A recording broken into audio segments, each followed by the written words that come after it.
நான் இங்கே வந்து காரணம் வந்து பாரதி கண்ணன் அழைத்ததின் பேரில் வந்தேன்றது ஒன்று இருக்கட்டும். பட் அதுக்கு முன்னாடி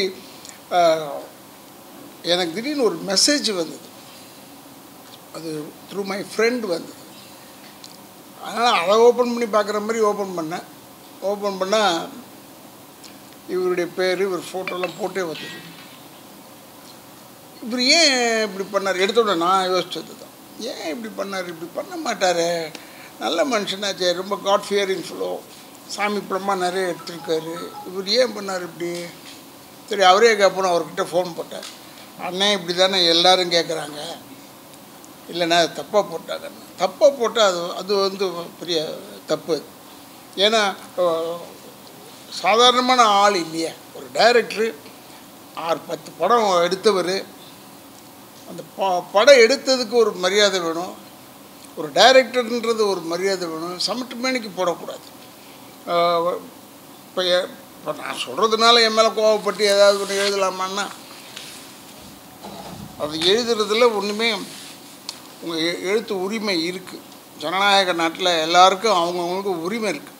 பட் அடுத்தவங்களுடைய உரிமையை பறிக்காத அளவில் இருக்கணும், அவ்வளோ.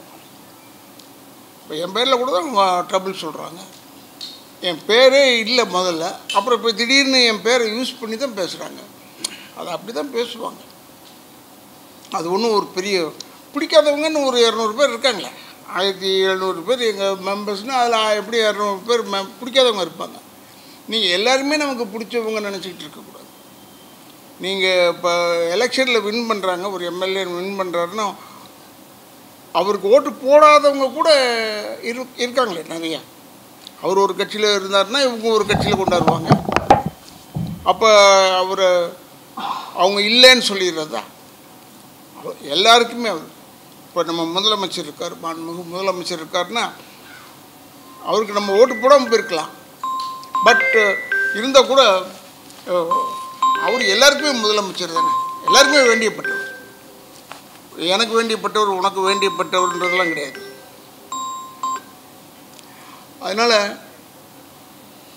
இது வேண்டியப்பட்டவர் லிஸ்டெல்லாம் வராது.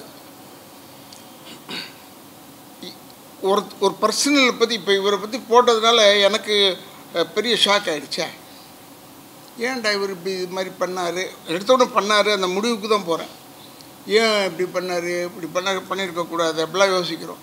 அப்புறம் பார்த்தா நல்ல வேளை அவரை ஃபோன் பண்ணி கேட்டேன். நான் இந்த மாதிரி ஒரு ஃபோன் பண்ணி கேட்டிருக்கலாம்.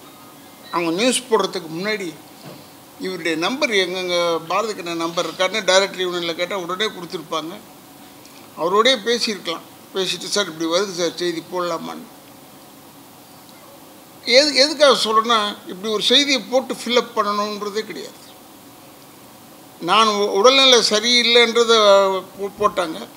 இப்போ நல்லா ஆகிட்டான் ராதா ரவி, நல்லா போகிறாருன்னு தினத்தந்தியில் எனக்கு போட்டாங்க.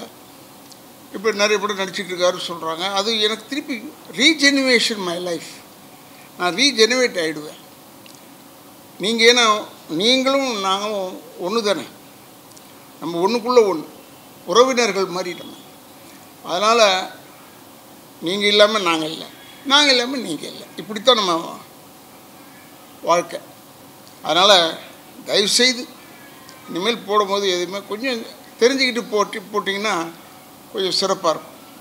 ஏன்னா அவர் ரொம்ப நல்லவர்.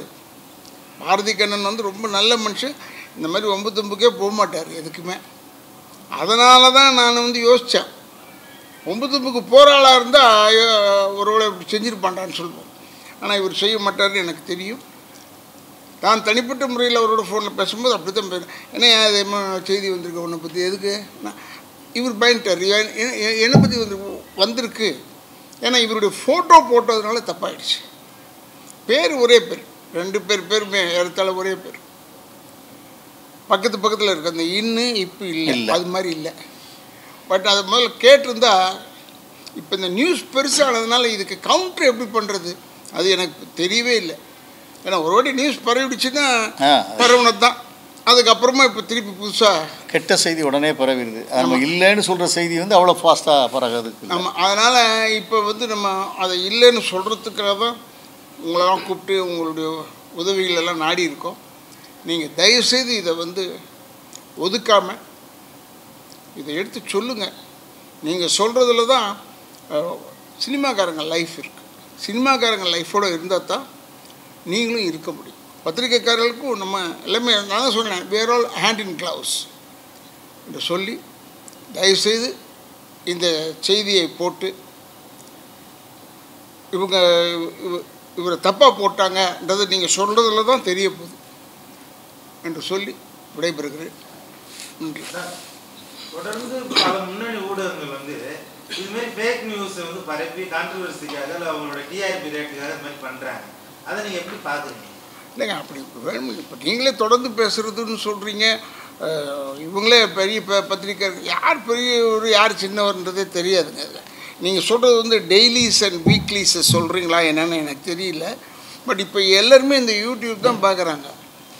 ஏன்னா யூடியூப்பில் தான் அட்ராக்ஷன் வருது, விஷயங்கள் வருது, அதை தான் பார்க்குறாங்க. இந்த பேப்பர் படிக்கிறது இப்போ என் வீட்டில் நான் வந்து தினகரனும் தினத்தந்தி வாங்கி படிப்பேன். ஒரு வேர்டு விடாமல் ஹெட்லைன்ஸ் மட்டும் படிச்சுட்டு விட மாட்டேன். உள்ளே இருக்கிற நியூஸ் எல்லாம் பார்த்துட்டு தான் மூடுவேன். அது மாதிரி பார்க்கும்போது இவங்கெல்லாம் இவருக்கு தனியாக அனுப்பிச்சிருந்தாங்க எனக்கு.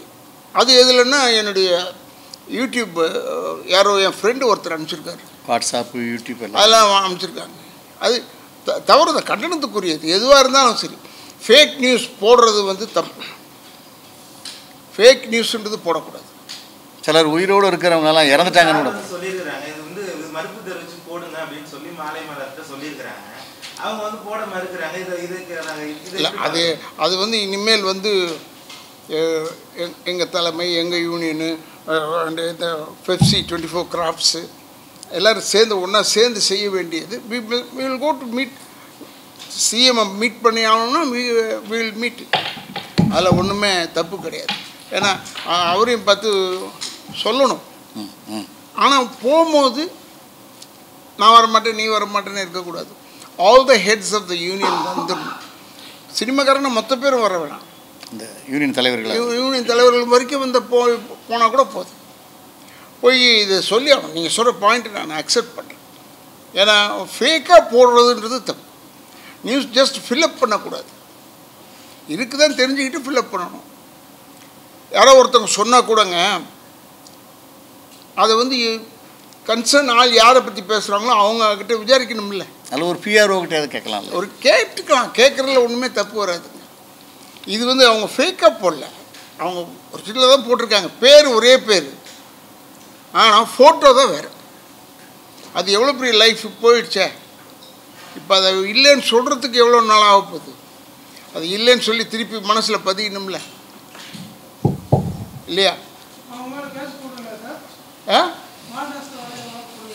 அது பேசிக்கிட்டு இருக்கோம் சார். எங்கள் வக்கீல்கிட்ட கலந்து பேசிக்கிட்டு இருக்கோம். Okay, I take leave.